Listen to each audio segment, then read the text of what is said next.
여러분은 여러분의 아버지에 대한 이미지, 어떤 이미지를 가지고 있습니까? 아버지 상, 내 아버지 하면 떠오르는 이미지.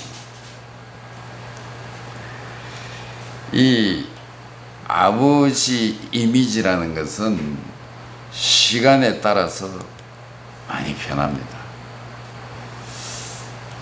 4살 때는 주로 생각하기를 아버지는 전지전능하시다. 모르는 것이 없고 못하시는 것이 없으시다. 우리 아빠는 세상에서 제일 힘이 세다.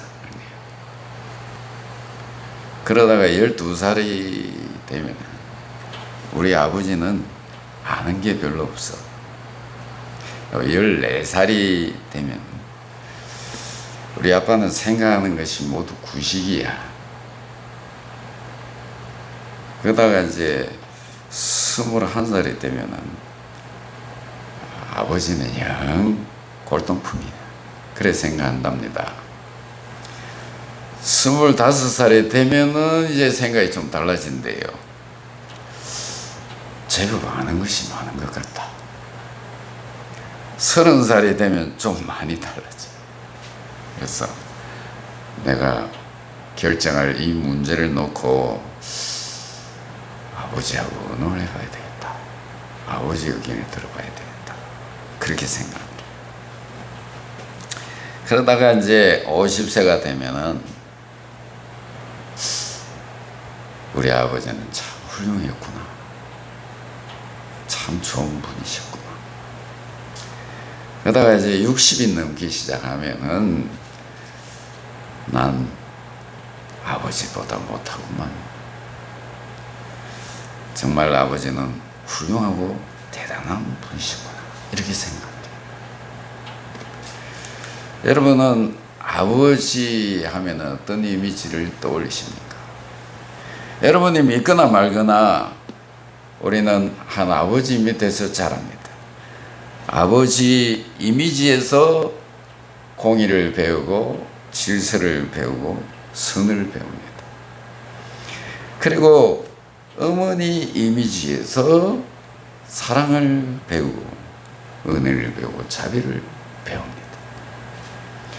이렇게 배워서 한평생 그 배운 바대로 살아가는 게 자녀들입니다. 그리고 그 배운 바대로 살아가는 데 따라서 운명이 결정되는 겁니다.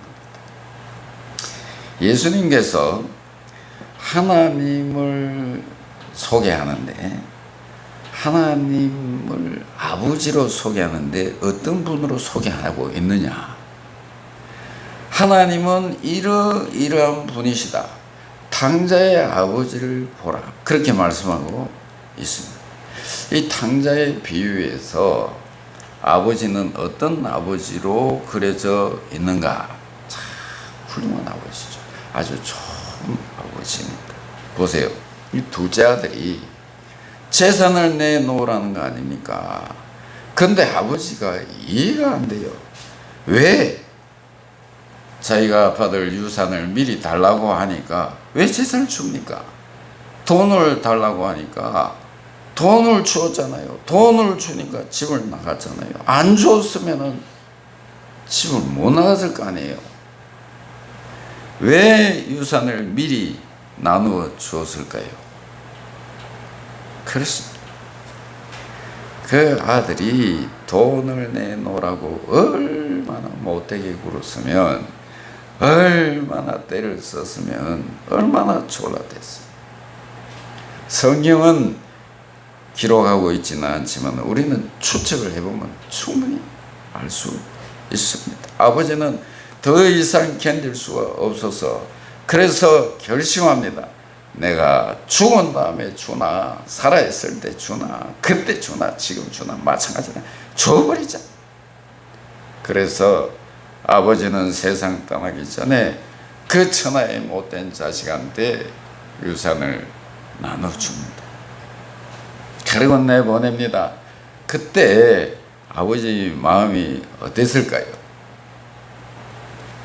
돈이 됐으면 뭐 돈이 뭐라고 자 가져가라.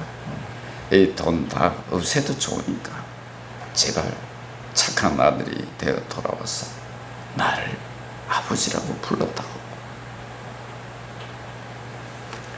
이것이 아버지의 마음이었어요. 집을 나가면은 그 돈으로 뭘 할지 아버지는 알고 있었어요. 훤히 알고 있었어요. 그럼에도 불구하고 아버지는 아들을 기다렸잖아요. 이제나 저제나 오늘이나 내일이나 매일 대문에 나가서 멀리 신장로를 바라보면서 그 아들을 기다립니다. 아들이 돌아올 줄 믿고 기다립니다. 살아올 줄 믿고 기다립니다. 마침내 아버지는 거지가 되어서 돌아오는 아들의 모습을 보게 됩니다. 아들은 아버지를 몰라봤지만 아버지는 먼저 알아보고 달려가서 그 아들을 끌어안습니다. 이게 아버지의 모습.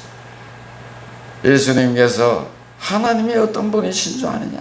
바로 이 아버지 같은 분입니다. 이 못된 자식을 무엇이 좋아서 기다리고 있습니까? 그 못된 자식을 왜 끌어안느냐 말이에요. 왜 그런 아들을 영접하고 잔치를 합니까? 누가 뭐라고 하도 말든 아버지는 말합니다. 내 아들이 아니냐? 내 아들이 살아서 돌아왔다. 잃어버린 아들을 내가 다시 찾았다. 이 아들은 죽었다가 살아난 아들이다. 모여라 함께 즐거워하자. 기뻐하자. 그래서 잔치를 베풀고 기뻐했다는 거예요. 그래서 오늘 본문 말씀을 보면은 다윗이라고 하는 아버지를 볼 수가 있어요. 그 아버지 참 훌륭한 아버지로 그려져 있습니다. 여러분 다윗 아시죠? 본래 목동 출신 아닙니까? 그런데 사울 왕에게 발탁이 되어서 충성된 장군이 되었어요. 그리고 그는 목숨을 걸고 이 왕을 위해서 충성을 다했습니다. 하지만 안타깝게도 변심해버린 그 왕의 시기와 질투로 궁중에서 쫓겨나는 신세가 됐고, 그리고 광야를 헤매면서 오랜 세월 정처없이 도망을 다녔어요.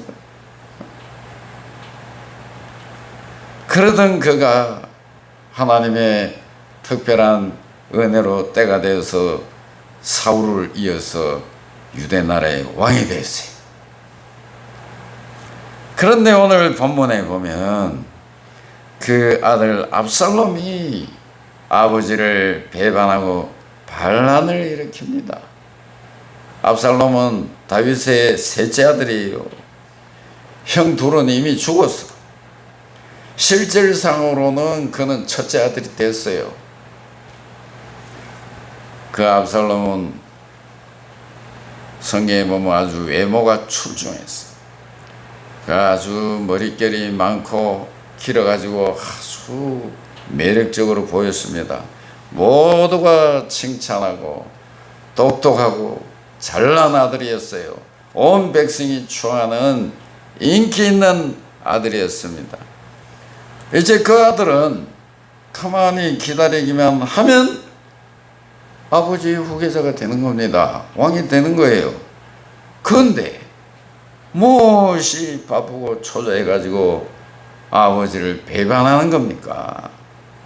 어떻게 악당들과 작당을 해가지고 그 아버지를 죽이고 왕의 자리를 차지하려고 하느냐 말이죠. 아들이 반란을 일으키니까, 그 소식이 들려오니까 아버지가 그 궁중에서 왕의 보좌를 그대로 내놓고 도망을 갑니다. 정처 없이 도망을 가고 방황을 하게 됩니다. 그러다 마침내 피할 수 없는 전쟁을 하게 됩니다. 다윗의 군대와 그 아들 압살롬의 군대와 맞붙어 싸우게 됩니다. 그런 와중에 다윗은 계속 물어봅니다. 내 아들 압살롬은 어찌 되냐? 내 아들 압살롬이 평안하냐? 무사하냐? 불효는 고사하고 이런 페르나가 어디 있습니까? 세상 어느 역사에 이런 아들이 있느냐 말이에요. 용서할 수 없는 나쁜 아들인데, 하지만은 아버지는 그렇지 않았어요. 모든 사람이 다 대적으로 생각하고 원수로 생각했지만 아버지에게 압살롬은 사랑하는 아들이었어요. 내 아들 압살롬아 평안하냐? 그러나 결국 반란자 압살롬은 하나님의 심판으로 죽습니다. 그때 장군이 다가가서 창으로 찔러 죽입니다. 그래서 반란군이 진압됐어요. 다윗의 군대가 승전을 했습니다. 그 소식을 듣고 왕은 통곡을 하기 시작합니다. 내 아들 압살롬아, 내 아들 압살롬, 내가 대신하여 죽었다면 좋았을 것을 내가 대신 죽을 걸. 통곡을. 모든 사람이 천하에 죽일 놈이고 못된 놈이고 페르나의 원수라고 했는데 아버지는 그 아들을 사랑해서 끝까지 사랑했어요. 다윗은 왜 아들의 반란 소식을 듣고 그 왕의 보좌를 내놓고 도망을 갔을까요? 궁에서 피난길을 택했을까요? 그 이유가 뭐냐? 다윗은요, 이걸 신앙적으로 해석한 거예요. 어찌 보면 다윗이 도망가야 될 이유가 없어요. 다윗 편에 장군이 많았어요. 얼마든지 압살롬을 제압하고 그 군대를 전멸할 수 있는 힘이 있어요. 그러나 그리야 하지 않았습니다. 보좌를 다 내려놓고 피난의 길을 택했습니다. 다윗은 이 아들이 반란을 일으키고 이 패륜한 짓을 한 것이 자신의 잘못으로 인해서 생겼다고 그렇게 판단한 거예요. 아들이 잘못하고 있는 게 아니라 내 죄 때문에 그렇게 되었다, 그렇게 생각한 거예요.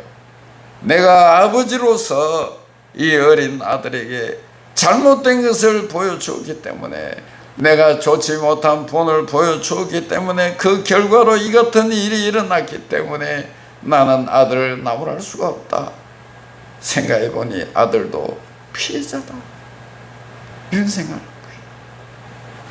그래서 다윗은 일어나서 도망가자. 는 하나님께 모든 걸 맡기고 조용히 편안히 길을 떠난 거예요. 이게 아버지 다윗의 마음이 있고, 이게 오늘 부모님들의 마음인 것입니다. 여러분은 아버지를 어떻게 생각합니까? 나는 어떤 아버지로 살아갑니까? 어떤 부모로 살아가야 되겠습니까?